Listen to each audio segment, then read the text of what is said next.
একদিন সব ছেড়ে চলে যাব বহু দূরে, কোনদিনও ফিরে আর আসবো না। আমার একদিনের কথা মনে পড়ে, সেলিব্রেট করো। হ্যাঁ, কেন সেলিব্রেট করবো যে সেদিন রাত্রে আমার বউ কোন একদিন রান্না করছে যে আহারে আজকে তোমার জন্য এইভাবে মানে ইলিশ রান্না হয়েছিল, মাংস অনেক বাসায় যেটা হয় আর কি, ভালো রান্না ছিল। আমি সেদিন যখন বাসায় ফিরিনি অনেক কান্নাকাটি করেছিল। আমি বলছি, আমি বুঝাই বলছিলাম যে দেখো একদিন এই দিন থাকবে না, পৃথিবীতে কোনোদিন থাকে না, একদিন পরিবর্তন আসবে, সেদিন এর উল্টা করব। সেদিন যেদিন দেখবো যে স্টেজ করে বাসায় ফিরছি সেদিন অনেক ভালো রান্না করবো, অনেক ভালো খাবো আমরা।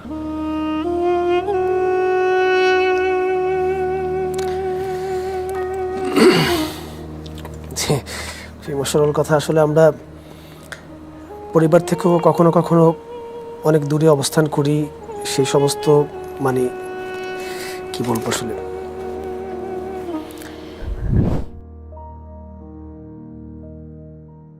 নদীর ঢেউয়ের পরে ঢেউ এসে ভাঙে রে দুকুল, মনের দুকুল ভাঙলো তবু ভাঙলো না তার ভুল আমার, মনের দুকুল ভাঙলো তবু ভাঙলো না তার ভুল। নদীর ঢেউয়ের পরে ঢেউ এসে ভাঙে রে দুকুল, মনের দুকুল ভাঙলো তবু ভাঙলো না তার ভুল আমার, মনের দুকুল ভাঙলো তবু ভাঙলো না তার ভুল। সুপ্রিয় দর্শক, আপনাদেরকে নতুন করে চেনানোর দরকার আছে কি? নিশ্চয়ই গলা শুনে বুঝতে পেরেছেন কার কথা বলছি। আমাদের সঙ্গে আজকে উপস্থিত আছেন জনপ্রিয় সঙ্গীত শিল্পী নাসির ভাই। নাসির ভাই কেমন আছেন? আলহামদুলিল্লাহ, আপনি কেমন? ভালো ভালো আছি। এতদিন আপনি কোথায় ছিলেন? এতদিন কোথায় ছিলাম? ছিলাম সাময়িক পর্দার আড়ালে ছিলাম। কিন্তু সাময়িক মানে 15-16 বছর কি সাময়িক? হ্যাঁ, it's a long time, but এই 15-16টা বছরের কথা যদি ইতিহাস শুনতে চান তাহলে আমাকে কিছু সময় দিতে হবে। আমি ওয়ান বাই ওয়ান আমাকে যারা মিস করেছে 16 বছর, আমিও মিস করেছি ওদেরকে, আমার শ্রোতা ভক্তদেরকে অবশ্যই আমি মিস করি ইচ অ্যান্ড এভরি মোমেন্ট। তো শুনতে চাইলে বলতে রাজি। আজকের সময় আপনার জন্য বরাদ্দ, এবং আজকে আমি সেই গল্প বলবো বলে আপনার সঙ্গে বসেছি। আমি এই 16 বছরে, কারণ একটা সময় আপনি ভীষণ জনপ্রিয় গান উপহার দিয়েছেন দর্শককে, আপনি স্টেজ মাতিয়ে রেখেছেন, আপনার গান বিভিন্ন জায়গায় আমরা শুনতে পেয়েছি, কিন্তু হঠাৎ করে আমরা সেই মানুষটাকে খুঁজে পেলাম না। মানুষটা কোথায় গেল কেউ জানি না আমরা। মানে এইটা একটা হচ্ছে মানুষটা কোথায় গেল জানি না, এটা তার গান আমরা শুনতে পাচ্ছি না, তার গানকে আমরা ভীষণ রকমের মিস করছি। হ্যাঁ, পয়েন্ট হচ্ছে যে মানুষটা কোথায় গেল, গান শুনতে পাচ্ছে না। মানুষটা ঠিকই ছিল, গান শুনতে পাচ্ছে না, that is the point. Because এই 16টা বছর আপনারা জানেন যে এখন নাও উই ক্যান সে ইজিলি যে আমরা একটা স্বাধীন, দ্বিতীয়বার মতন দেশটা স্বাধীন হয়েছে একদম। সো এই স্বাধীন দেশে এখন কিন্তু বুক ভরে নিঃশ্বাস নিতে পারছি, মন ভরে কথা বলতে পারছি, মনের বাক্যগুলো প্রকাশ করতে পারছি। গত 16 বছর তো পারিনি। এই গত 16 বছর যে স্ট্রিম রোলার, আমরা যেভাবে নির্যাতিত, নিপীড়িত, হ্যাঁ, নিষ্পেষিত হয়েছি, সেই ইতিহাসগুলি আমি টুকটুক করে অল্প অল্প করে বলতে চাই। তো শুরু করি। যখন আমাদের প্রাণপ্রিয় জননেতা জনাব তারেক রহমান সাথে চলে গেলেন, দেশের বাইরে লন্ডন প্রবাসী হলেন, তখন আমরা মানে একটা মানে ভয়ের মধ্যে পড়ে গেলাম। স্বাভাবিক, আপনারা সবাই জানেন যে তখন সিচুয়েশনটা এরকম ছিল না। আমরা বলতে পারতাম না যে আমরা বিএনপি করি বা এই দলের সমর্থক।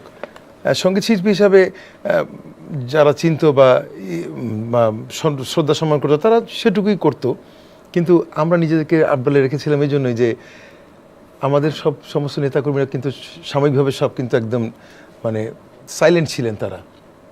ওই টাইমে আমার পুরোপুরি মনে আছে যে রাকিবুল ইসলাম বকুল ভাই, যিনি আমার শ্রদ্ধেয়, আমার বটগাছ সমতুল্য, যাকে আমি আমার হৃদয়ের অন্তরস্থল থেকে তাকে শ্রদ্ধা করি, আমি জানি না উনি দেখছেন কি না, ওনার ইন্সপিরেশন সবসময় আমার মানে পিছনে ছিল। উনি আমাকে ইন্সপায়ার্ড করতেন যে নাসির, যাই হোক না কেন আমাদের তো কাজ করে যেতে হবে দলের জন্য। এই নীরবে নিভৃতে অন্ধকারে কাজ করে যে মানে এগিয়ে যেতে হবে।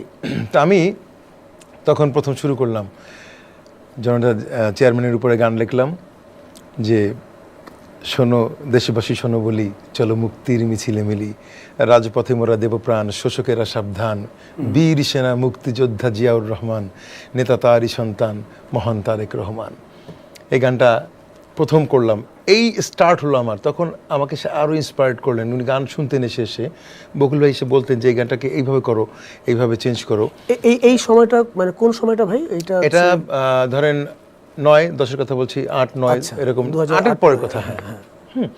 তো আপনি খেয়াল করে দেখবেন আমি সেইখান থেকে শুরু করে এই 12-14 বছর আগে আমি যে গানগুলো করে এসেছি এই পর্যন্ত, সেই যখন এই গানগুলো আমি তৈরি করি তখন কিন্তু আমি কাউকেই ফিল্ডে দেখিনি তারেক রহমানকে নিয়ে গান করতে, ম্যাডামকে নিয়ে গান করতে, জিয়াউর রহমানকে নিয়ে গান করতে।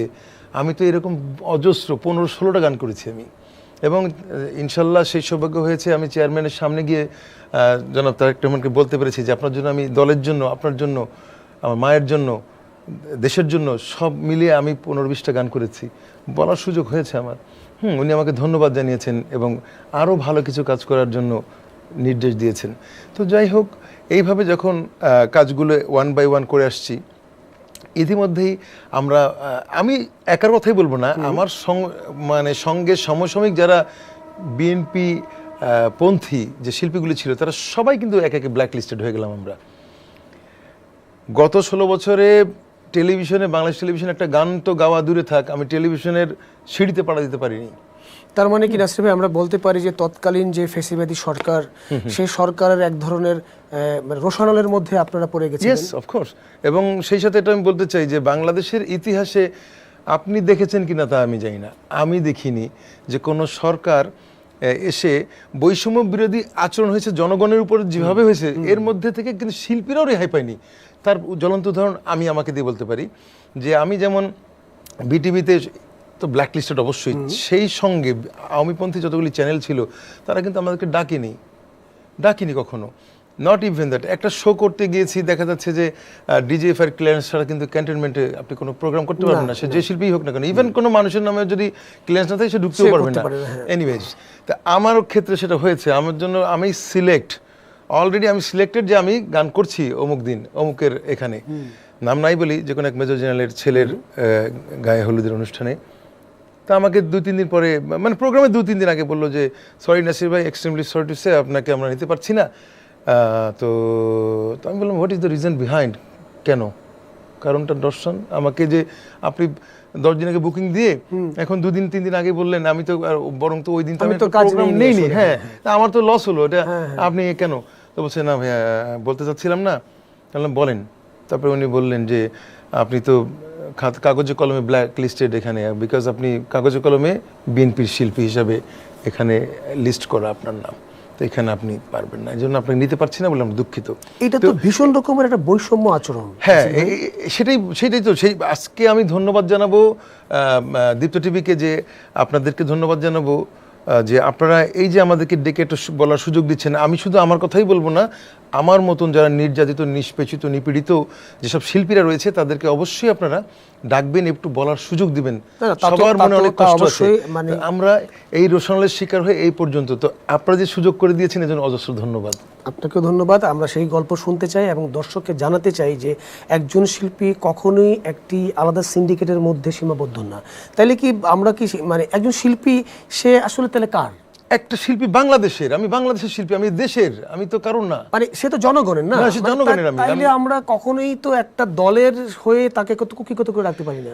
মানে সে তো একটা মানে গাইতেই পারে, সে যেহেতু শিল্পী, পেশাদার শিল্পী। আমি তো গানে গানে আমার প্রতিভাগুলো, আমার গানে গানে আমার কষ্টের কথাগুলো, দেশের কথাগুলো সব তো তুলে ধরবো জনগণদের সামনে। এই তার মানে তো এই নয় যে আমার সাথে বৈষম্যমূলক আচরণ করা হবে। একমাত্র বাংলাদেশে এই সরকারই আমার দেখা মতে যে এরাই প্রথম দেখলাম যে এই জিনিসটাকে ব্যাড একটা প্র্যাকটিস, এটাকে এস্টাবলিশ করে গেলেন যে যারা এই পন্থী শিল্পী তাদেরকে সব জায়গায় বঞ্চিত। বিদেশ সফরে গেলে সেখানে লালকালি, আমরা নাই, সব আওয়ামী লীগের সিরিয়াল দিয়েছে। সেই শিল্পী গান গাইতে পারুক আর না পারুক, যেগুলি আমাদের পায়ের নখের যোগ্যতা রাখে না, তাদের পাসপোর্ট খুঁজলে দেখা যাবে 10টা দেশের ভিসা পড়ে গেছে এই 15-16 বছরে। হ্যাঁ, আমরা তো 10-15 বছর ব্ল্যাঙ্ক পাসপোর্টই পড়ে আছি, আমরা কোথাও যেতে পারিনি, সরকারি কোনো ট্যুর পাইনি। নট ইভেন দ্যাট, যদি কোনো কমার্শিয়ালি কোনো ট্যুরে গেছি সেখানেও হয়তো আমাদের জন্য মানে লাল কালির দাগ পড়ে গেছে। এই সময় বঞ্চিত হয়েছি আমরা ডে বাই ডে। নাসির ভাই, ধরেন আপনি যেই ফেসিবাদ সরকারের রোষানলের শিকার হলেন বা নির্যাতনের শিকার হলেন, আপনি গান গাইতে পারলেন এতগুলো বছর, যেখান থেকে দর্শক বঞ্চিত হলো। আমার একটা প্রশ্ন, ধরেন এখন তো যে পট পরিবর্তন হয়েছে, আমাদের নতুন বাংলাদেশ আমরা পেয়েছি, জি জি, এখন ধরেন এই 16 বছরে যে শিল্পীরা যে ধরনের গান করেছে, তাহলে কি আমরা কি ধরে নেব যে এর পরে যে সরকার আছে, বা এখন তো অন্তর্বর্তীকালীন সরকার আছে, বা এরপরে যে নির্বাচিত সরকার আসবেন, তারাও কি তাদেরকে ব্ল্যাকলিস্ট করে ফেলবে? এটা কি উচিত হবে? আমার দৃষ্টিকোণ থেকে যদি বলি, যদি আমরা if we are come like BNP যদি আসে ক্ষমতায়, আমরা কখনো এই ব্যাড প্র্যাকটিসে আমরা যাব না। কারণ হচ্ছে কি, এটা একটা টোটালি ব্যাড প্র্যাকটিস। কারণ প্রতিভা যার আছে সে বিকশিত হবেই, যে কোনো মাধ্যমেই হোক না কেন। একটা প্রতিভাকে আপনি কোনোদিনও আপনি মাটি চাপা দিয়ে রাখতে পারেন, সে বিস্ফোরিত হবেই, ওখান থেকে সে বিস্ফোরণ ঘটাবেই। সুতরাং এই যে একটু আগেই বললাম যে গত 15-16 বছর যেসব শিল্পীরা আমাদের পায়ের নখের যোগ্যতা রাখে না, বেসুরা বেতালা শিল্পী, তারাও পাসপোর্টে 15-20টা দেশের ভিসা পাবেন, বিদেশ ঘুরে, তারা তো আলটিমেটলি ধরা পড়ে যাবে। এখন যখন আমাদের কোনো অবজেকশন নেই, তো যখনই তারা এইসব লাইভে গান গাইতে আসবে, আলটিমেটলি তারা ধরা পড়ে যাবে যে তারা কি লেভেলের অশিল্পী যে প্র্যাকটিসটা ছিল। এক্স্যাক্টলি, তারা এমনি কিক আউট হয়ে যাবে, আমাদেরকে করার দরকার নেই। তো এই যে এই সময়টায় মানে আপনি ধরেন, ঠিক আছে, আমরা দেখলাম যে আপনি গণমাধ্যমে গান গাইতে পারলেন না, আপনি বিটিভিতে ব্ল্যাকলিস্টেড হলেন, কিন্তু অন্যান্য প্রোগ্রামগুলো কি ক্যান্সেল হতে শুরু করলো? হ্যাঁ, অবশ্যই। মানে হয়তো বা কিছু যে একেবারেই করিনি তা নয়, মানে সেটা নামে মাত্র। যেমন মনে করেন যে কারো একটা গায়ে হলুদের অনুষ্ঠান, কোনো সরকারি না কোনো ব্যক্তির বা কি, সেটা হয়তো এভাবে ভিতরে করে ফেলেছি, বা কোনো একটা অর্গানাইজেশন একটা প্রোগ্রাম হয়তো সেটা মানে কি বলে, যেটাকে বলে পলিটিক্যাল রিলেটেড না, হ্যাঁ, সেক্ষেত্রে সেটা করতে পেরেছি। সেটা ইনডোর ভাবে করে গেছি, কিন্তু একটা ওপেন এয়ার কনসার্ট তো করতে পারিনি আমরা, করতে দেওয়া হয়নি না। কারণ করতে গেলে তো শিল্পীদের লিস্ট যাবে কারা করবে, সেখানে তো আমরা তো লালকালি। এটা খুবই খুবই মানে খারাপ, মানে একদমই খারাপ একটা প্র্যাকটিস। আমরা কখনোই চাই না যে হচ্ছে এই প্র্যাকটিসের মধ্যে দিয়ে বাকিরা হোক। শিল্পী এখন একটা শিল্পীর রাজনৈতিক মতাদর্শ থাকতেই পারে না, তিনি যেহেতু তিনি ভোট দেন, কাউকে নিশ্চয়ই পছন্দ করেন। তাহলে আমরা কেন বলছি স্বাধীন দেশ, যদি এইটুকু স্বাধীনতা নাই থাকে? আপনি খাওয়ার চুজের একটা সে লাইক দ্যাট, আপনি টেবিলে বসে 3 ধরনের 4 ধরনের খাওয়া থাকতেই পারে, সেখানে আপনার পছন্দের জিনিসটা আপনি তো আপনার মতন বেছে নিয়ে প্রথমে ওটাই নিতে, যার যেটা পছন্দ, তাই না? তা আমার যদি স্বাধীন দেশে স্বাধীন কথা বলার বাকশক্তি না থাকে, আমি আমার পছন্দের জিনিসটাকে তুলে নিতে পারলাম, তাহলে কিসের স্বাধীন দেশ? তাহলে তো পরাধীন ছিলাম 16 বছর। It is already have been proved, এটা অলরেডি প্রমাণিত যে আমরা পরাধীন ছিলাম 16 বছর। Now we can say proudly যে we are living in the freedom country, তাই না? এখন আমাদের স্বাধীন দেশ, আমরা ফাইট করে মানে 16 বছর পরে আজকে এই আপামর জনসাধারণের সমস্ত মানে কি বলবো, মানুষের যে কষ্টগুলো বিস্ফোরিত হওয়ার ফসল হচ্ছে আজকের এই স্বাধীনতা। আপনার মতো করে এমনকি আরো অনেক শিল্পী নিশ্চয়ই এই চক্রান্তের শিকার হয়েছে, অনেকেই হয়েছে, এবং তাদের তালিকাটা দীর্ঘ তালিকা বলে মনে করি। দীর্ঘ না হলে মোটামুটি একটা তালিকা আছে অবশ্যই। আচ্ছা, তাইলে এই আরেকটা জিনিস আমি জানতে চাই, এই 16 বছরে আপনি গান গাইতে পারলেন না, কিন্তু আপনি কি এই ফেসিবাদ সরকারের মানে নির্যাতনের, নিপীড়নের বা মামলার কি শিকার হয়েছেন? হ্যাঁ, এই একটা গুরুত্বপূর্ণ কথা বলেছেন। মামলা আমি খেয়েছি, 2-4টে খাইনি তা নয়, অবশ্যই খেয়েছি, কিন্তু বেশিরভাগ হামলার শিকার হয়েছি বেশি। বিকজ এই কারণে 28শে সেপ্টেম্বর তো কিন্তু আমরা হামলার শিকার, আপনি জানেন, লাস্ট যেটা বিশাল গন্ডগোল, ওর পর থেকে তো আমাদের আর কোনো সমাবেশ হয়নি। যাই হোক, ওখানে I was the present on the stage, হ্যাঁ, আমি ছিলাম।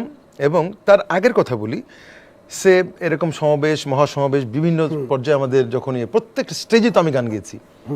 আপনি বিএনপির media cell, national party, BNP news, এখানেগুলি সার্চ করলে গত 2 বছর দেখবেন যে আমি কি পরিমাণে স্টেজ করেছি, সবগুলি লাইভ ছিল, লাইভ গিয়েছে।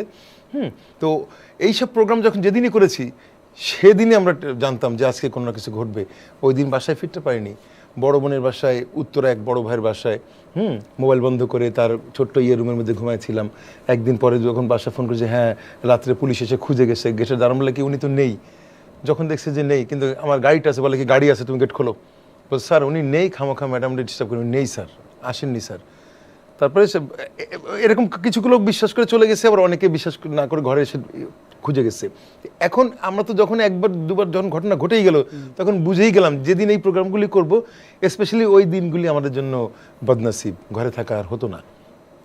এখন করে কি জানেন, এখন হচ্ছে এখন থেকে যেটা আমি ডিসাইড করেছি যে যেদিন দলের জন্য গান গাবো সেদিন ঘরে বিরিয়ানি পাকাবো, মানে খিচুড়ি পাকাবো। কেন জানেন, আমার একদিনের কথা মনে পড়ে। সেলিব্রেট করো। হ্যাঁ, কেন সেলিব্রেট করবো, যে সেদিন রাত্রে আমার বউ কোন একদিন রান্না করছে যে আহারে আজকে তোমার জন্য এইভাবে মানে ইলিশ রান্না হয়েছিল, মাংস অনেক বাসায় যেটা হয় আর কি, ভালো রান্না ছিল। আমি সেদিন যখন বাসায় ফিরিনি, অনেক কান্নাকাটি করেছিল। আমি বলছি, আমি বুঝাই বলছিলাম যে দেখো একদিন এই দিন থাকবে না, পৃথিবীতে কোনোদিন থাকে না, একদিন পরিবর্তন আসবে, সেদিন এর উল্টা করব। সেদিন যেদিন দেখবো যে স্টেজ করে বাসায় ফিরছি, সেদিন অনেক ভালো রান্না করবো, অনেক ভালো খাবো আমরা।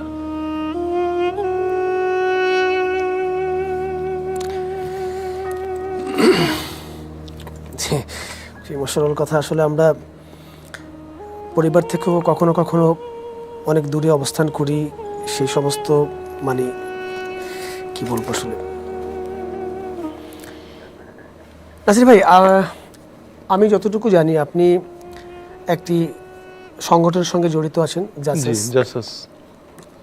একটা লম্বা সময় ধরেও আপনি আছেন। হ্যাঁ, অনেক বছর। আমি তো বেসিক্যালি আমার স্টার্টিং লাইফটা ছিল যখন আমি খুলনায় ছিলাম, তখন আমি ছাত্রদল করতাম। I was the student of BL college, তখন ছাত্রদলে ছিলাম। ওখান থেকে যখন আমি ইন্টার শেষ করে জগন্নাথ, তখন তো জগন্নাথ ইউনিভার্সিটি না, তখন ইউনিভার্সিটি কলেজ ছিল। হ্যাঁ, তখন ম্যাডাম তো পরে এসে ওটাকে ইউনিভার্সিটি হিসেবে ডিক্লেয়ার দিলেন, খালেদা জিয়া। তখন তো আমি ছিলাম ওখানেই। তো ওখান থেকে তখন যুবদলের রাজনীতি শুরু করলাম। তারপরে ওয়ার্ড বিএনপি করেছিলাম, 57 নং ওয়ার্ডের বিএনপি রাজনীতি করেছিলাম। ওখান থেকে সেন্ট্রাল যুবদলে চলে গেলাম কালচারাল সেক্রেটারি হিসেবে। এই সেন্ট্রালে যাওয়া মানে আর কখনো ব্যাক করতে হয়নি। ওখান থেকে সেন্ট্রাল জাসাসে চলে আসলাম অ্যাজ এ ভাইস প্রেসিডেন্ট হিসেবে। আচ্ছা। আর বর্তমান কমিটি, এটা হচ্ছে কনভেনার কমিটি, এখানে আমি জয়েন্ট কনভেনার হিসেবে লাইক ভাইস প্রেসিডেন্টই ওই পদেই অধিষ্ঠিত রয়েছি। এখন ইনশাল্লাহ যদি ভালো কিছু করতে পারি, চেয়ারম্যান হয়তো আমাকে এখান থেকে একটা ভালো পজিশন দিতেও পারে, এর থেকে আরো better position. I hope that and that's I wanna.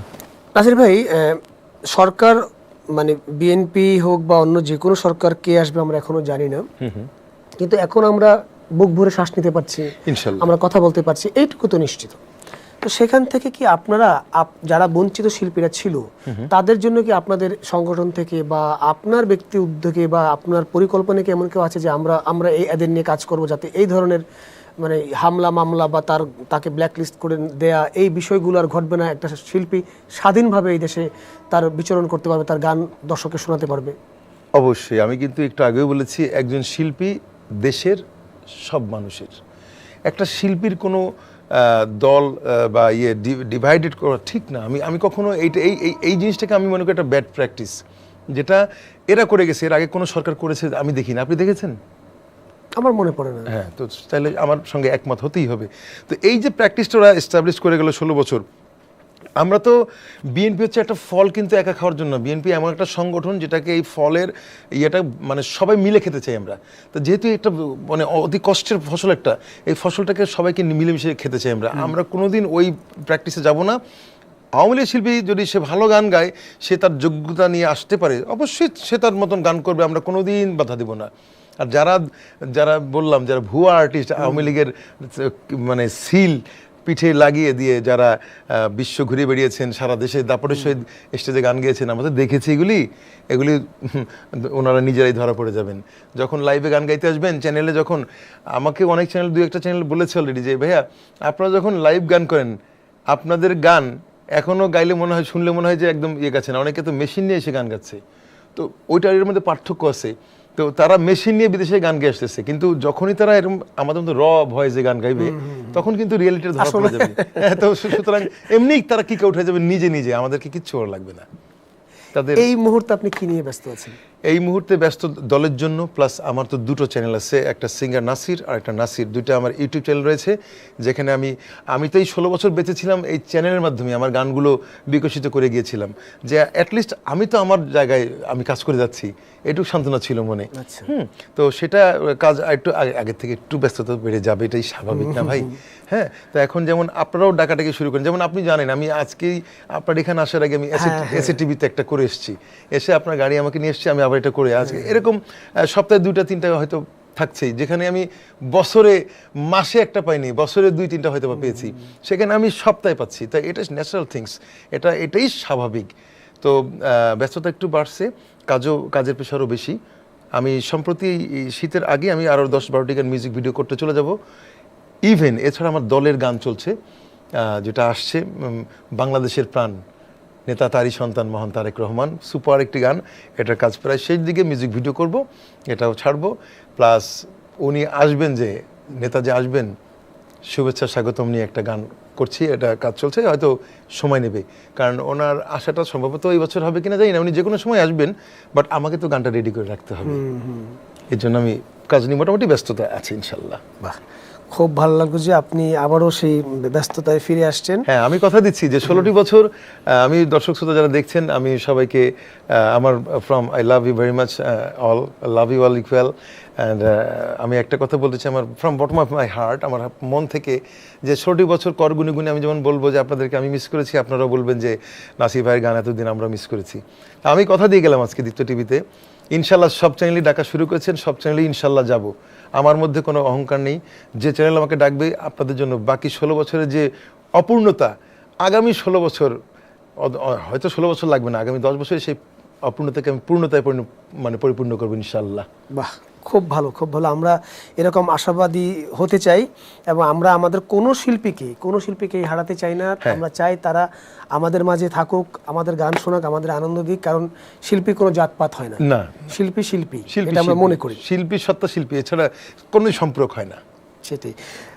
Nasir ভাই, এই একদম সম্প্রতি আপনার কিছু গান আমরা অনেক সময় দেখলাম, কিছু ভাইরাল হয়েছে, কিছু একটা গান, হ্যাঁ ভাইরাল তো এই সম্প্রতিটি ভাইরাল হয়েছে, এটা তুমি থাকো ওই পারে আর আমি থাকি এই পারে, এটা এই জেনারেশনের ইয়াং, ওকে আমি এখন স্টার বলি, কারণ হচ্ছে ওর গায়কী, ওর মানে ডিফারেন্ট স্টাইলের গায়কী, মানে আমি যেটা বলবো বোম্বের যে কবিতা কৃষ্ণমূর্তি, ওই স্টাইলের গায়িকা, এবং এটা আমার কাছে আমি সৃষ্টি করা বলতে পারি যে আমার হাতের সৃষ্টি হয়েছে, বিকজ এই কারণে ও গান করে অনেক দিন, কিন্তু ওর গান লাগে না।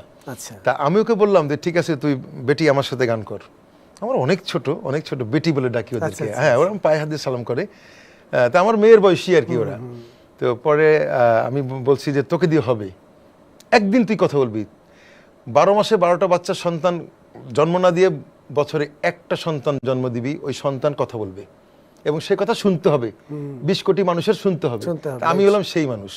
তো সুতরাং ওকে নিয়ে আমি গান একটার পর একটা করে গেছিলাম, যে হতাশ হওয়া যাবে না। আল্লাহ পাক বলছেন যে তুমি বান্দা, যে ব্যক্তি আল্লাহর প্রতি ধৈর্য যার নাই, আল্লাহর প্রতি যে বিশ্বাস নাই, তাকে দিয়ে কিছু হবে না, আল্লাহ তাকে কিছু দিবে না। তো ওকে নিয়ে একটার পর গান করলাম, 4টা 5টা 6টা গান করার পরেও গান লাগেনি, 6 to 7 নাম্বারে এই গানটা, তুমি থাকো ওই পারে আর আমি থাকি এই পারে। এটা 6 মাসে 70 লক্ষ, অর্থাৎ 7 মিলিয়ন, মানে কি পার মান্থ 10 প্লাস 11 12 প্লাস 12 লক্ষ লোক প্রতি মাসে দেখা, এটা ইটস নট এ ম্যাটার। তার মানে বিষয় ওইটা কি একটু শুনবো নাকি? লোভ সামলাতে পারছি না। আচ্ছা, এটা তো ডুয়েট গান, ওর লাইনটাও তো আমার গাইতে হবে। আচ্ছা ঠিক আছে, তুমি থাকো ওই পারে আর আমি থাকি এ পারে, দুইয়ের মাঝে ভরা নদী মিলানো হবে কি করে, আমায় পেতে বন্ধু তুমি আসো যদি এ পারে, বুকের মাঝে যত্ন করে রাখবো আমি তোমারে, ঘাটে বাধা নাই যে তরি, কেমনে যাব তোমার বাড়ি, পরাণ আমার সয় না রে, তুমি প্রেমের নাও বানিয়ে ভালোবাসার ঘর বৈঠাবে, যাও নিয়ে যাও আমারে, মানে মেয়ের এখানে ছেলে মেয়ে দুজন, মেয়েটা গাইতে গিয়ে আমার আসলে মনে নেই, তারপর আমি যতটুকু না না, পারলাম। দারুণ দারুণ, অনেক অনেক ধন্যবাদ। এটা কি আপনারা অসাধারণ। তুমি থাকো ওই পারে গানটা সার্চ দিলেই দেখতে পাবেন, এটা ভাইরাল সং এবং টিকটকে এটা 3 মাস ট্রেন্ডিং এ 1 নম্বর ছিল, কোনো গান বিট করতে পারেনি। এইটার শুরুকার কে ছিল? আমি আমি তো শুরু করি ছোটবেলা থেকে, যখন আমি যখন আমি ইভস ব্যান্ডটা করতাম, তো বেসিক্যালি হ্যাঁ হ্যাঁ হ্যাঁ, আমরা কিন্তু আপনাকে ইভস ব্যান্ডের ভোকালিস্ট হিসেবে চিনতাম। 89 এ আমার যাত্রা শুরু, 90 বলা চলে, 90 তা 90 দশক আমার 3 দশক ধরে, তো তা ওই থেকে শুরু করে এই 3 দশকে না হলেও তো আমি 200-250 গান শুট করেছি। ইভেন বন্যরা তুমি বুকে গানটাও তো হিট, আমার গান, আমার টিউন। হ্যাঁ হ্যাঁ হ্যাঁ, এটা নদীর ঢেউর পর ঢেউ এসে ভাঙরে দুই কুল, মনের দুকুল ভাঙলো তো আমার টিউন। বন্ধুরে আমার আর এমনি মারিস না, আমার টিউন। একদিন সব ছেড়ে চলে যাবে না, সরি এই গানটি আমার না, ওই কিশোরী গানটি, এটা আমার টিউন। তা আমার অনেক গান হিট আছে, অনেক গান hit আছে। 250 গানের সুর করেছে। হ্যাঁ সুর করেছি, কিন্তু আমি তো সুরকার হিসেবে মানে পরিচয় দিতে স্বাচ্ছন্দ্য বোধ করি না বেসিক্যালি। আমি কিন্তু আপনার এই প্রতিভা, মানে আপনি এত ভালো নিশ্চয়ই আপনি গায়কের পাশাপাশি সুরকার, সেই পরিচয়টাও আমাদের সামনে আসুক, সেটাও তো আমরা আমাদের বড় পাওয়া আমাদের জন্য। অবশ্যই। আচ্ছা, আপনার গানের সংখ্যা কেমন হবে? গানের সংখ্যা 2000 টোটাল। আমি কিন্তু ফিল্মে কিন্তু কম গেয়েছি, বুঝছেন। আমার কিন্তু বেসিক্যালি মানে ফিল্মে যদি আমি এস্টাবলিশ হতে পারলাম না কেন তা জানি না, কিন্তু প্লেব্যাকের জন্য নিশ্চয়ই আপনি অনেকবার ডাক পেয়েছেন। গেছি 15-20টা ছবিতে গিয়েছি, কিন্তু অ্যাকচুয়ালি কি ফিল্মের পেমেন্টটা সেই সময় খুব কম দেওয়া হতো। তখন আমি একটা অডিও সঙ্গীতে গান গেলে আমি 35,000 পাচ্ছি। 35 একটা গানে আমি 35 নিয়ে আজ থেকে বুঝতে পারছেন, তাহলে সেই সময় আমি কি পেমেন্ট পেতাম বুঝছেন। 12টা গান গেলে কত পেমেন্ট পেতাম বুঝতে পারছেন। তো এখন মনে করেন তখন ফিল্মের গানে ওই 3,000-4,000 এই টাকা দিলে আমার পোষায় না, আমি অতটাই করতাম না। কিন্তু যদি আমি আমার ব্রেনটা অবশ্য তখন এটা টাচ করেনি যে এটা কিন্তু সংখ্যায়, গানের সংখ্যা বাড়াতে গেলে এটা একটা ভালো একটা প্ল্যাটফর্ম। সেই ক্ষেত্রে অনেক শিল্পী ওখানে কন্টিনিউয়াস প্রসেস গিয়ে গেছে, কিন্তু তাদের আবার গানের সংখ্যা অনেক বেশি আমার থেকে, হ্যাঁ ফিল্মে, এই আর কি পার্থক্যটা। না আমারও মানে হয় না যে অনেক শিল্পীর একটা আকাঙ্ক্ষা থাকে, আমার ওইদিকে অতটা ইয়ে ছিল না। দেখলাম এরকম না। আমার খুব মনে আছে একবার ছোটবেলায় কি মানে আমার ছোট বোন পড়তো হচ্ছে এই যে কৃষি বিশ্ববিদ্যালয়ে, ওখানে একবার একটা এরকম নবীনবরণ প্রোগ্রামের মধ্যে, তো আমাকে ইনভাইট করেছে, আমি গিয়েছিলাম। তো আমি বললাম যে আজকে কে আসবে শিল্পীকে, বলে আজকে অনেক হেভি জনপ্রিয় যে শিল্পী আসবে। কে, নাম কি? মানে নাসির ভাই। এবং তারা খুব, এবং হচ্ছে যেই সময় তাদের অনুষ্ঠান শুরু করার কথা সেই সময় তারা অনুষ্ঠান শুরু করতে পারছিল না, বিকজ অফ আপনি আরেকটা প্রোগ্রাম করে এসে এখানে জয়েন করেছেন। আপনি আগে বলেছিলেন যে আমার কিন্তু এটা আছে, কিন্তু তাদের ভালোবাসা এত ছিল যে না নাসির ভাই আপনার কি লাগবে, তারপরেও আপনি ওইটা শেষ করে এসে আবার এখানে এসে এরকম। বিশেষ করে পহেলা বৈশাখে এটা বেশি ঘটতো জানেন। পহেলা বৈশাখে সকাল একই সঙ্গে অনেক জায়গায় 10টা একটা, দুপুরে একটা, সন্ধ্যায় একটা, আবার রাতে আরেকটা, মোট 3টা-4টা শো করছি আমরা। যখন পেরে উঠছি, না পারলে তো 3টাই করছি। মানে পয়লা বৈশাখে বিশেষ করে বেশি স্পষ্ট, সবচেয়ে বেশি, মানে একদিনে। মানে নাসির একজন শিল্পীর প্রাপ্তি কি তাহলে আসলে? নিশ্চয়ই দর্শকের ভালোবাসা, এই যে এত মানুষ। একমত, এরপরে কোনো কথা নেই, দর্শকের ভালোবাসা সোজা হিসাব, এবং ওইটাই ইন্সপিরেশন, ওটাই উৎসাহ, ওইটাই উদ্দীপনা, ওইটাই জীবন চলার পথে, ওইটা মৃত্যুর আগ পর্যন্ত ওইটাই থাকবে, মৃত্যুর পরে ওইটাই নিয়ে যেতে হবে, ভালোবাসা, আর কিচ্ছু না। বাহ, খুব আশাবাদী কথা আমরা শুনলাম। আমরা একেবারেই অনুষ্ঠানের শেষের দিকে চলে আসছি। আমরা শেষ করার আগে একটা বিষয় আপনার কাছে জানতে চাই। আপনার ভবিষ্যৎ পরিকল্পনা অলরেডি আপনি আমাদেরকে বলেছেন, এবং আছে শেষ যেটা যে আপনারা যদি, আমি বলছি যে ক্ষমতা টমতা ওই ব্যাপারটা, আমি রাজনৈতিক পটভূমিতে যাচ্ছি না, আপনার যে সদিচ্ছা, আপনি এই যে কিছুক্ষণ আগেও বললেন যে একজনকে আপনি একেবারে হাতে ধরে একটা জায়গায় এনে দাঁড় করালেন, এই যে প্রচেষ্টাটা, এই প্রচেষ্টাটা অব্যাহত থাকুক, সেটা তো আমরা নিশ্চয়ই আশা করতেই পারি আপনার পাশাপাশি। আমাকে জানেন, আমার এথিক্স হচ্ছে যে নতুনরা আসুক, কারণ আমাদের যাওয়ার টাইম হচ্ছে আস্তে আস্তে, একদম, আর এই জায়গাগুলো ওরা নিয়ে নিক। এবং আমি যে আজকে রুকসার রহমানকে, ওকে নিয়ে আমি গেছিলাম ওই ইয়েতে, এসিটিভিতে, ওকে ওর বলার সুযোগ দিয়েছি। কারণ কি, যে আসুক, ওরা বলা শিখুক। আমাদের পাশে বসলে আমরা কিভাবে কথা বলি, উত্তরটা কিভাবে দিই, ওরাও শিখুক, কারণ ওদেরকে পথ দেখাতে হবে। হ্যাঁ, এই সদিচ্ছাটা অনেকেরই থাকে না। যেমন আমরা, আপনি জানেন নিশ্চয়ই, বাচ্চুবের হাত ধরে কত শিল্পী মানে বাপ্পাদা, এবং আপনারাও যে কাজটা এখনকার এটা করে কিনা আমি জানি না, বা এখনকার শিল্পীরা এখন হয়েছে কি জানেন, মানে জেল হাসটা এত বেশি এখানে, আমার খুব ডিসগাস্টিং লাগে। কেন? আচ্ছা, আমার কপালটাকে আপনি নিতে পারবেন? কখনো না। আপনারটাকে আমি নিতে পারবো? তাহলে এইটা তোমরা কেন বোঝো না যে এখানে তো দেয়ার ইজ কন্ট্রাডিকশন, এই যে কনফ্লিক্ট, দ্বন্দ্ব। নো নিড টু, আমার দরকার নেই তো। তোমার কাছে এই বুঝটা থাকলেই হবে যে না, আমি তো আমার তাকদীর, আমার 4 আঙ্গুলের কপালটা আমাকে আল্লাহ যা দিয়েছেন ঠিক আমি অতটুকুই পাবো, এর একটা রত্তি বেশি পাবো না, কমও পাবো না। তাহলে এইটুকু বিশ্বাস আল্লাহর প্রতি নাই কেন? না, এটা না, প্রথমত এটা তো নাই, আর এটা কেউ রাখেও না, একদমই পরিশ্রমের জায়গাটা নাই। আপনারা এক্স্যাক্টলি দেখেছি যে একটা প্রোগ্রামে যাওয়ার আগে আপনারা প্র্যাকটিস করে নিজেকে তৈরি করে তারপর যাইতেন, যেতাম, কথা right. বলতে কোথাও ডাকলেও আপনার একটা প্রস্তুতি থাকতো। সেই প্রস্তুতি আমি জানি না এখনকার জেনারেশন সেটাকে কিভাবে না, দেখবে, এখনকার জেনারেশন ফলো করে না মনে হয়, করে না, কারণ একটা দে আর সো মাচ বিজি। বিকজ আমরা যেভাবে চিন্তা করতাম যে একটা গানের তুলনা দিয়ে এদেরকে বলে দিচ্ছি। এখনকার শিল্পীদের বিষয়টাকে বলি, একটা উদাহরণ দিয়ে বলি। আমরা যেমন গান করতাম, গীতিকারকে বলতাম যে তুমি একটা গানটার থিমটা দিয়ে দিতাম যে এই থিমের পর একটা গান লেখো। ও কিন্তু বলার সঙ্গে সঙ্গে লিখতে পারতো না, এত সোজা না। না, এটা ভাবার জিনিস। হ্যাঁ, ভাবার জিনিস, ভাব নিয়ে তারপরে প্রথম মুখটা লিখতো। আমি আর সুরকার আমরা গল্প করছি বা অন্য আলোচনায় আসি, ও পাশের রুম থেকে ফট করে বললো ভাই মুখটা হয়েছে কিনা দেখেন। আমরা দেখতাম, দেখার পর বলতাম যে এই জায়গাটা এরকম করে চেঞ্জ করো, এটা এরকম চেঞ্জ করো, করার পর মুখটা হওয়ার পরে তারপর যাও এবার অন্তরা করতে যাও। ওই গানটা আমরা মুখেটা লিখে ফেললাম, আমাদের আরেকটা কাগজে লিখে ফেলে ওরা লিখতে দিলাম অন্তরা, এদিকে বসে গেলাম সুরে। আমরা এইভাবে একদিন না হোক সুর করে বাসা চলে গেছি, পরদিন আবার কল করছে যে হয়নি, এটা আবার করতে হবে, মনের মতন সুর হয়নি, এটা গানে বা কানে বা বুকে লাগছে না, ভালো লাগছে না, মানে কথা অনুযায়ী আবার করতাম। আর এখনকার শিল্পী তো এক বসায় সুর, এক বসায় গান, এক বসায় গাওয়া, এক রাতেই মাস্টার, পরদিন ছেড়ে দিচ্ছে, পারলে ভিডিও করে রাত্রেবেলায়। এখন এই হলো অবস্থা। এখন এরা তো মনোটন আছে, মানে এত busy, just like a machine আর কি। তা আমরা তো অনেক সময় নেই, বললাম না যে 12 মাসে 12টা সন্তান না দিয়ে 12 মাসে একটা সন্তান দেবো, একটাই কথা বলবে, যথেষ্ট। এটাই। আর তাছাড়া একজন শিল্পী তো হচ্ছে শুধু সে শিল্পী না, সে একজন আইডল। তার আসলে মানে তার কথা বলা, তার চলন, তার হচ্ছে গায়কী, সবকিছুই কিন্তু অনুকরণীয়, অনুসরণীয়, যেটা অনেকেই করে। আমি আপনার সঙ্গে এখানে বসার আগে আপনি আমাকে একটা ট্যাক্সের দেখাচ্ছিলেন যে আজ থেকে অত বছর আগে সে 55 টাকা দিয়ে আপনার ক্যাসেট কিনেছিল, সে কি বিক্রি করে জানো? হ্যাঁ, সুপারি চুরি করে। মানে বলছে যে দেখেন কমেন্টটা আপনাকে সরাসরি দেখালাম যে দেখেন 55,000 কমেন্টের মধ্যে একটা কমেন্ট আমার চোখে পড়লো, যে সে লিখছে যে আজ থেকে এত বছর আগে আমি 55 টাকা দিয়ে এই করেছিলাম, তো জানেন এই টাকাটা আমি সুপারি চুরি করে। তার মানে ডেডিকেশন এবং মানে একজন শিল্পীর গ্রহণযোগ্যতা কোন জায়গাটা, এটাই তো আমাদের অ্যাচিভমেন্ট, এটা পাওয়া, আর কি চাই? সেটাই।